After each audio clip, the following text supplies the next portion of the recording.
عسلامة مرحبا بكم في قناتي قناة مطبخ ميس والتومي. رجعت لكم اليوم بوصفة جديدة وبنة جديدة. اليوم باش نعمل بعضنا حويجة بنينة برشا وسهلة باش نعطيكم التفاصيل الكل، وهي طرت بالغلة بكريمة روعة ما شاء الله، كريمة خفيفة وبنينة وسهلة وما تتكلف زاد.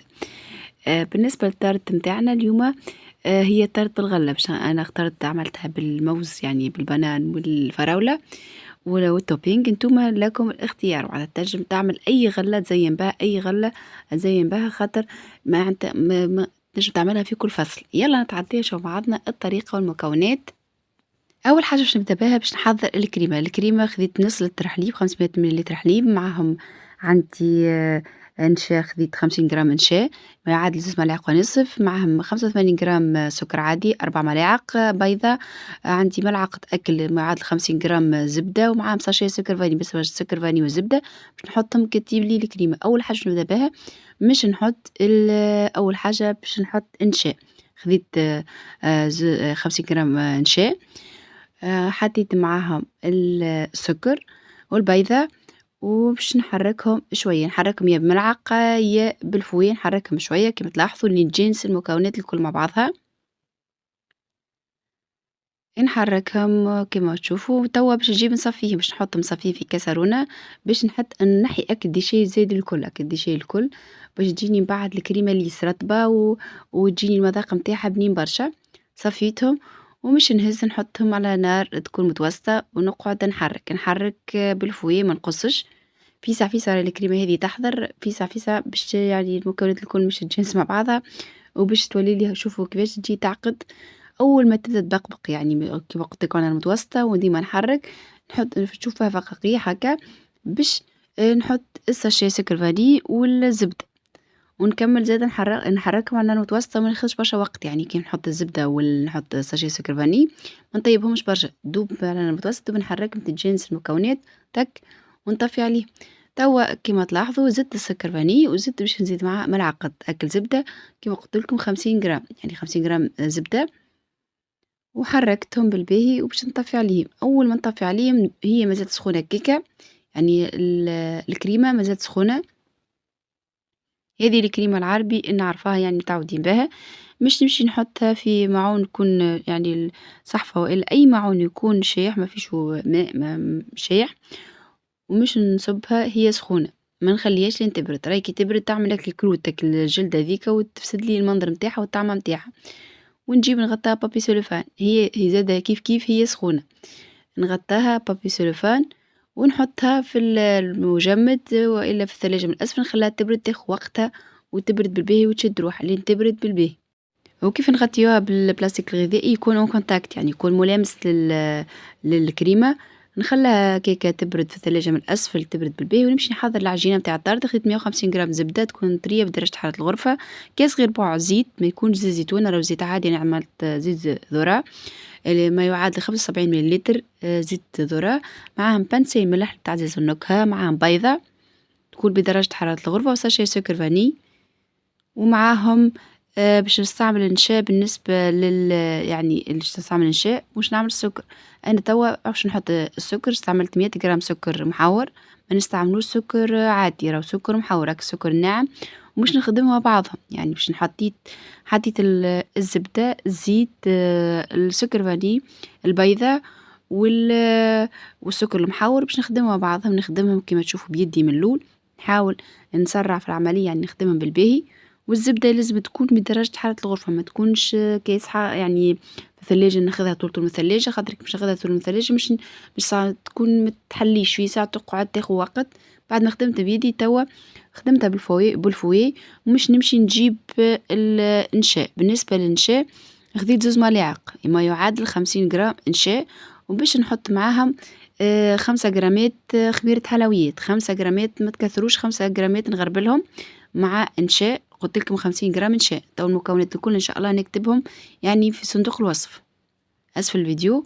وتوا باش نبدا نغربل في الفرينة استعملت 400 جرام، انا استعملت 400 جرام فرينة، قعدت نزيد بشويه بشويه ونخدم لين تحصلت على العجينه اللي نحب عليها، يعني عجينه تكون مرمله، يعني ما تكونش كاسحه برشا وما تكون سائل.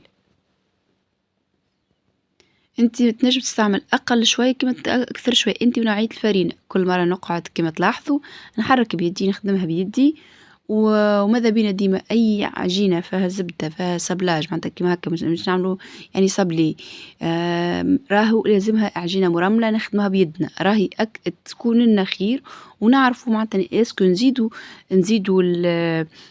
الفرينة ولا ما نزيدوش، معناتها كي نخدمها بيدي نفهم ونعرفها أشني هي ناجحة ولا مش ناجحة، نقعد نلم فيها بشوية، نلمها.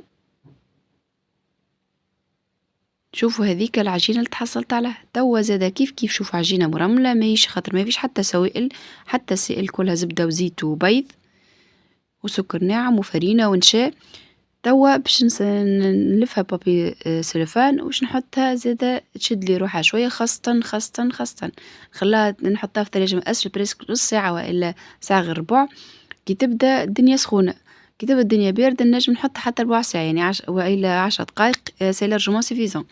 توا بعد ما بردت وشدت روحها شوية مشيت خديت بابي كويسون حطيت عليه شوية فرينة بابي كويسون ولا تنجم بابي يعني فرينة وإلا نشا ومش نحلها بديت نحل فيها ما تكونش رقيقة برشا ما تكونش خشينة برشا. جبت الطبق قص بيه كي تكون أكبر شوية كما تلاحظوا. بالنسبة للطبق بتاعي اللي خدمت فيه 25 سنتيمتر القطر متاعو. وباش نقلبها نسيس بشوية نقلبها حتى كي تكسر لي شوية هكا خاطر هي عجينة مرملة معناتها صابلي باتا صابلي. توا يعني باش ماهيش معناتها مش تجيني مستقيمة من اللون ونحاول نهذبها ونحي الزيت نقبتها بالفرشيطة نقبها من الجوانب الكل بالفرشيطة باش نحطها في الفرن السخونة يعني طيبها فرن سخونة مسبقا على درجة حرارة 160 درجة ما تكونش محروقة يعني ما نحاولش نحرقها برشا ما نحاولش نحمرها برشا ونخليها يعني تطيب البيت. توا العجينة حطيتها تطيب تعديت توا هذاك الكريمة اللي حضرتها كريمة العربي. توا ها شوفوا كيفاش ولات لي بردت وخذت راحتها. خذيت كريم شانتيه البودرة هذيك متاع كريم شانتيه خذيت حطيت 2 ملاعق ونصف يعني قسم 2 ملاعق ونصف بديت نحطها بشوي ونخدم بالباتور كل مرة كيما تلاحظوا ونزيد في الكريم شانتيه. إذا تلاحظ كيف نخدمها بالباتور الكريمة مش تقعد لي عقدة شوي نزيدها بملعقة وإلا 2 ملاعق أكل حليب يكون بارد ونكمل نخدم ما نحطهمش ورا دفعة واحدة ولا حليب نبدا نزيد بشوي لين تحصل الكريمة خفيفة كما تلاحظوا. كل ما نخدمها كل ما تبيض وكل ما تجيب ريحتها ما شاء الله. هذيك الكريمة بتاعنا توا التارت متاعنا حضرت القالب طاب خليته لين برد ما تنحيش ديمولاج من التارت عجينة التارت خليها تاخذ راحتها تبرد بالباهي وبعد تعمل ديمولاج يعني تنحي ذاك العجينة متاعي باش ما تكسرليش. وحطيت فيها الكريمة زينت برودي روزي هذاك بالبوش. حطيت فراولة قصيتها أنصاف تحاول تعمل عليها رشة قارص الفراولة والموز يعني البنان باش ما تبدلش بعد اللون متاعهم كي يدخلوا للثلاجة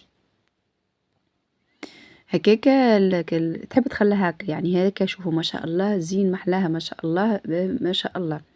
تحب تزينها نزلتها شوية توبينج. الحقيقة أنا عندي مشكلة اللي هي الحلويات كل ما نعمل حاجة حلوة ما نستناهاش لا نحطها في الفريجيدير ونحطها في الثلاجة ولا حتى شيء قصها تك تك قص على البلاصة. انتم ماذا بيكم بعد ما تحطوا يعني تعملوا لها تزينها وتركحها حطها شوية تشد روحها في الثلاجة الكريمة وتشد روحها الدنيا الكل وبعد تقصها تجيكم في السهرية رمضانية مع كويس سيتروناد وإلا كويس جو دو فريز تجينا ولا حاسيلو ما شاء الله يعني تجيكم بنا ما شاء الله وبقدرة ربي باش تجربها باش تدعيولي دعيوة خير خاصيتها قدامكم هكذاك كيفاش تجينا بالرغم هاني لا خليتها ارتاحت لا حتى شي تاك تاك عملتها طول قصيتها طول باش ناكلها دائما الحلويات هكاك انا ونعمل الحلويات لا نستناها لا حتى شي. هذاك الوصفة بتاعنا اليوم حضرت إن شاء الله تعجبكم وإن شاء الله تجربوها وتنجح معاكم إن شاء الله نهاركم زين وإن شاء الله أيامكم كلها أفراح ومسرات في الأمان. باي باي نهاركم زين.